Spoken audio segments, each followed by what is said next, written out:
Hi students, देखिए class 11th में हम चैप्टर 1 यानी समुच्च का अध्ययन कर रहे थे। आज हम समुच्च के कुछ और प्रकारों के बारे में हम अध्ययन करेंगे। देखिए उसमें से एक है आपका उपसमुच्च यानी कि सबसेट।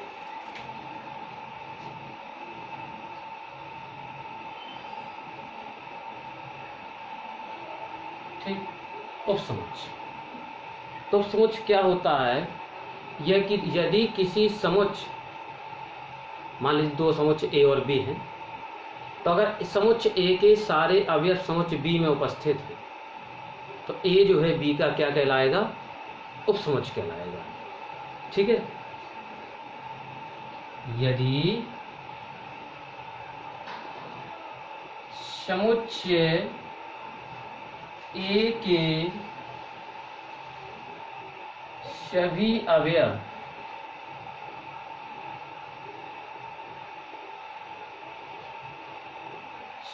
समुच्चय बी में हैं,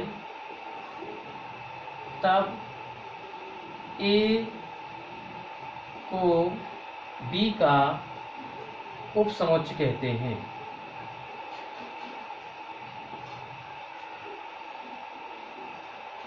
ठीक है, अब देखिए एज ए नोटेशन कैसे शो करते हैं। इसे ये होता है उपसमुच्च का सिंबल, इसे ए उपसमुच्च बी से दर्शाते हैं या प्रदर्शित करते हैं। एक एग्जाम्पल देखिए, इसमें एक नेसेसरी कंडीशन है और एक अननेसेसरी कंडीशन है। नेसेसरी कंडीशन क्या है? देखिए ये सिंबल किसका बताया हमने? उपसमुच्च का। नीचे लगा हुआ बराबर, यानी कि ए के सारे अवयव बी में मिलेंगे। यही तो समुच्च की परिभाषा है, ए के सभी अवयव समुच्च बी में हैं। देखो ऐसा कोई निश्चित नहीं कि समुच्च ए और बी ही है। समुच्च को हम जानते हैं अंग्रेजी वर्णमाला के बड़े अक्षरों द्वारा हम प्रदर्शित करते हैं। ठीक है ना, समुच्च कोई भी हो सकते हैं। वो तो एक आपको समझाने के लिए समुच्च हमने ए और बी लिए हैं। तो ए के सारे अवयव समुच्च बी में होंगे तो क्या होगा? ए बी का उपसमुच्च कहलाएगा। देखिए नीचे बराबर भी लगा हुआ है, तो इसका मतलब ये हुआ कि ए के और बी के अवयव बराबर भी हो सकते हैं। गौर करिए बात को, बराबर हो सकते हैं, आवश्यक नहीं है कि बराबर हो। इसलिए आप बराबर होने की जो शर्त है वो आपकी अननेसेसरी है, अनावश्यक है। जरूर नहीं कि बराबर हो भी सकते हैं और नहीं भी हो सकते, कंफर्म नहीं है कि बराबर ही होंगे। जैसे उदाहरण के तौर पर आप समझें,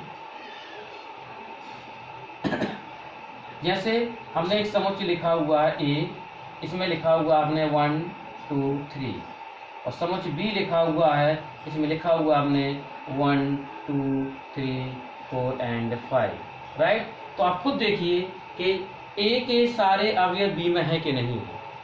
अब ये नहीं देखना कि बी के अवयव ए में है कि नहीं है। ठीक है ना, हम तो केवल आपको इसके अकॉर्डिंग बता रहे हैं। जरूर नहीं कि ए के अवयव बी में हो, बी के अवयव भी ए में हो सकते हैं। अगर ए के अवयव बी में है तो ए कहलाएगा बी का उपसमुच्च। ठीक है, अगर बी के अवयव ए में है तो बी कहलाएगा ए का उपसमुच्च।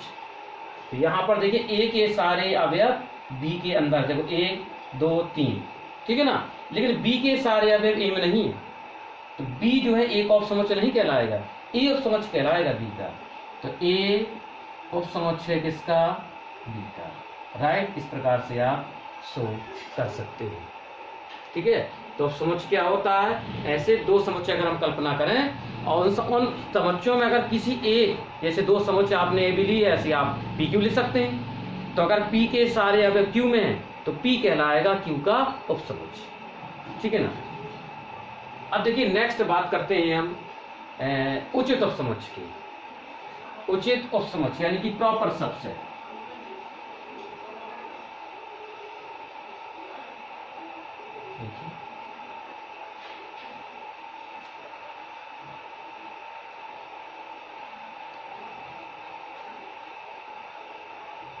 उचित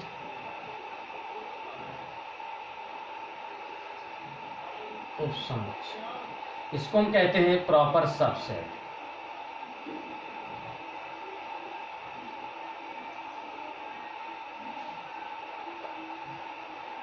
तो देखिए थोड़ा सा डिफरेंस है सबसेट और प्रॉपर सबसेट में, थोड़ा सा वो आपको डिफरेंस को कंफर्म रखना है, वरना आप ये नहीं समझ पाएंगे कि सबसेट कौन और प्रॉपर सबसेट कौन है, यानी समुच्चय उपसमुच्चय कौन और उचित उपसमुच्चय कौन। जैसे हमने दो समुच्चय देखी, डेफिनेशन में भी थोड़ा सा बदलाव है। देखिए तो हमने समुच्चय वही लिए दो, हम ए और बी समुच्चयों से जो है उचित उपसमुच्चय को डिफाइन करेंगे।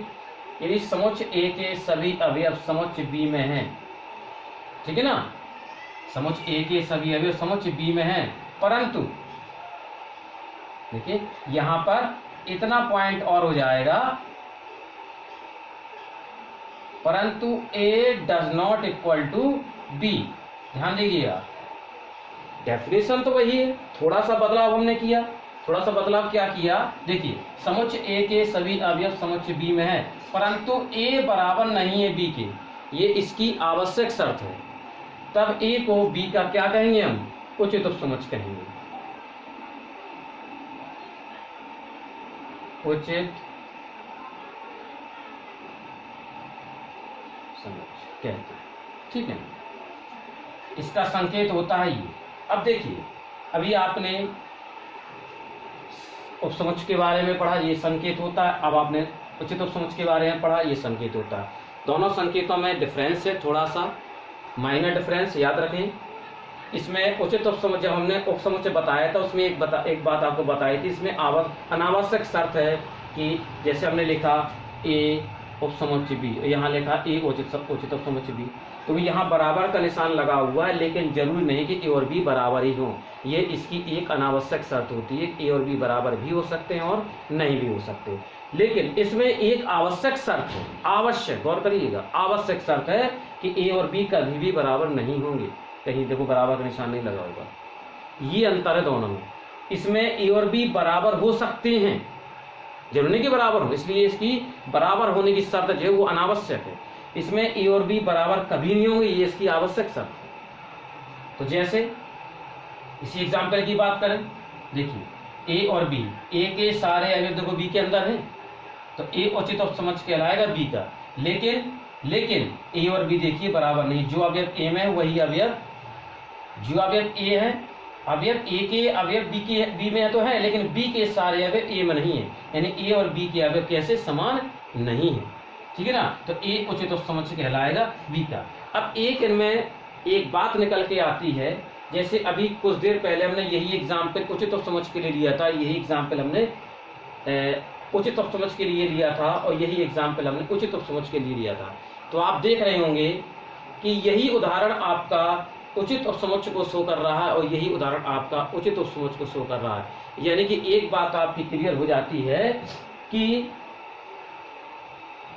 यानी कि जैसे लिखा हुआ ए उचित उपसमुच्चय बी का, तो अगर उचित उपसमुच्चय की बात करें, अगर ए उचित उपसमुच्चय बी का, तो फिर ए उपसमुच्चय बी का भी होगा, क्योंकि ए के सारे अवयव बी में हैं और ए और बी के अवयव कैसे बराबर तो नहीं उचित उपसमुच्चय में, और बराबर नहीं की शर्त तो आपकी इसमें भी होती है। क्यों, जरूरत होना कि इसमें बराबर हो भी सकते और नहीं भी हो सकते।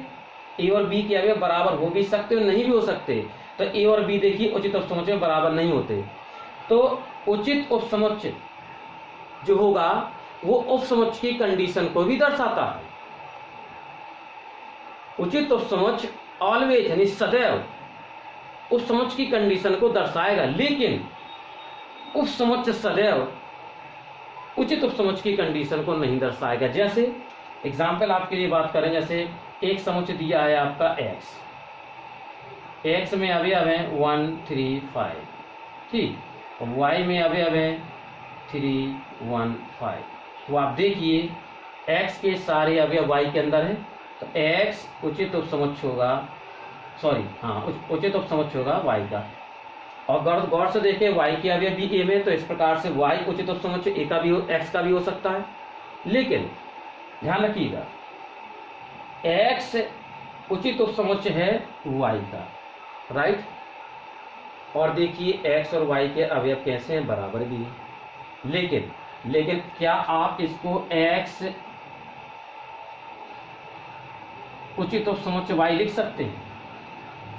थोड़ा सा हम अपनी प्रीवियस लैंग्वेज में थोड़ा सा उचित उपसमुच को डिफाइन कर गए। हम फिर से बैक आते हैं। देखिए हमने जैसे समुच्चय लिया x और समुच्चय लिया y आपका, राइट। यहाँ x के सारे अवयव y के अंदर हैं, तो x क्या कहलाएगा, y का उपसमुच्चय कहलाएगा, x y का उपसमुच्चय कहलाएगा, राइट। ठीक, अब देखिए, अब इसको देखिए, अगर क्या हम उपसमुच्चय को उचित उपसमुच्चय के द्वारा शो कर सकते हैं। देखिए x उचित उपसमुच्चय है y का, तो इसका मतलब जानते क्या होगा, इसमें आवश्यक शर्त होती है कि x और y के अवयव आपके बराबर नहीं होते हैं, x और y के अवयव बराबर नहीं होते हैं, ठीक है। जबकि यहाँ पर देखिए x और y के अवयव बराबर हैं, इसलिए ये दो समुच्चय केवल उपसमुच्चय की कंडीशन को शो करेगा, उचित उपसमुच्चय की कंडीशन को शो नहीं करेगा। इसलिए जो उपसमुच्चय होगा वो आवश्यक नहीं है कि उचित उपसमुच्चय को भी दर्शाए, लेकिन जो उचित उपसमुच्चय होगा वो जरूर जो है उपसमुच्चय की शर्त को दर्शाएगा, ठीक है ना। ये पॉइंट आपको क्लियर रखना है।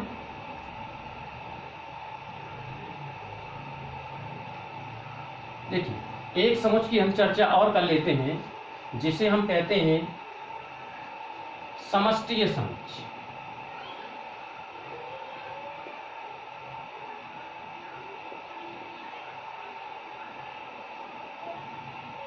यानी कि यूनिवर्सल से।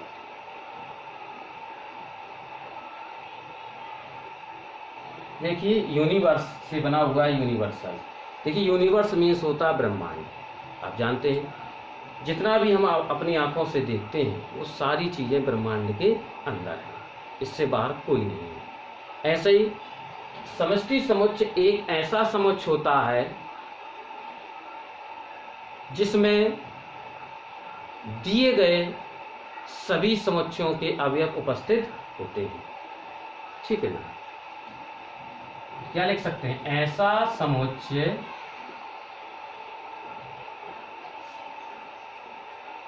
जिसमें दिए गए सभी समुच्चयों के अवयव उपस्थित हों उसे